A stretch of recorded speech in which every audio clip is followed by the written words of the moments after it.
பாச்சூர் கிராமத்தில் எரிந்துவிடும் திருவிழா முதல் பரிசை வழங்கிய தெலுங்கு செட்டியார்கள். மாவட்ட நிர்வாகத்தின் உத்தரவை காற்றில் பறக்கவிட்ட விழா குழுவினர். 5 மணிக்கு மேலே எதுக்கு எருது விடுறீங்க தட்டி கேட்ட வாலிபருக்கு தர்மடி கொடுத்த போலீஸ் மற்றும் விழா குழுவினர். திருப்பத்தூர் மாவட்டம் நாற்றம்பள்ளி அடுத்த பச்சூர் கிராமத்தில் மாபெரும் எருதுவிடும் விழா ஊர் பொதுமக்கள் மற்றும் இளைஞர்கள் முன்னிலையில் நடைபெற்றது. இதில் தருமபுரி, கிருஷ்ணகிரி, திருவண்ணாமலை, வேலூர், திருப்பத்தூர் மற்றும் ஆந்திரா, கர்நாடக மாநில சுற்றுவட்டார பகுதியிலிருந்து 400க்கும் மேற்பட்ட காளைகள் மற்றும் 3000க்கும் மேற்பட்ட மாடுபிடி வீரர்கள் மற்றும் ஊர் பொதுமக்கள் என பலர் கலந்து கொண்டனர். இப்போது குறைந்த நிலையில் இலக்கை அணிந்த எருதுகளுக்கு பரிசுகள் வழங்கப்பட்டன.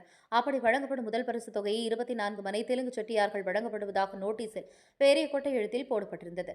ஒரு சமூகத்தினர் முதல் பரிசு வழங்கப்படுவதாக கூறி கொட்டை எழுத்தில் போடப்பட்ட சம்பவம் பரபரப்பை ஏற்படுத்தியிருந்தது. மேலும் அதேபோல காலை 7 மணியிலிருந்து மதியம் 2 மணி வரை மட்டுமே மாவட்ட நிர்வாகம் எருதுவிடும் திருவிழா நடத்த வேண்டும் என அனுமதி வழங்கியிருந்த நிலையில், ஆனால் அதை காற்றில் பறக்கவிடும் விதமாக மாலை 5 மணியை தாண்டி எருதுவிடும் விழா நடைபெற்றது.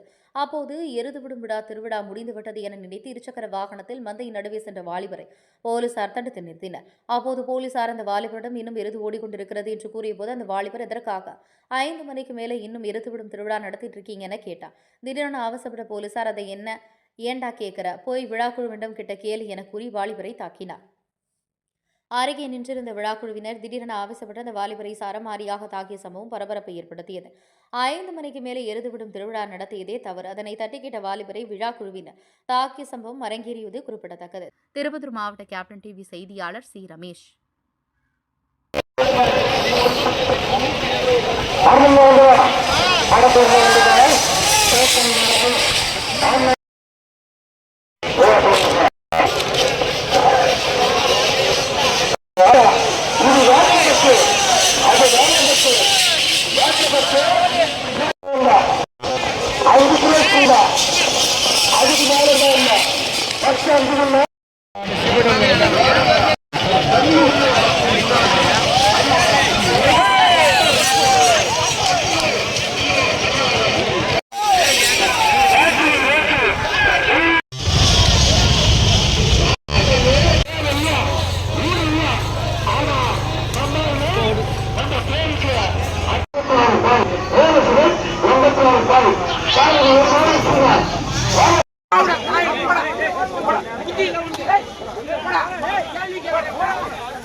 முப்பத்தேழாவது பரிசு 893, 37வது பரிசு 131, 36வது பரிசு 80.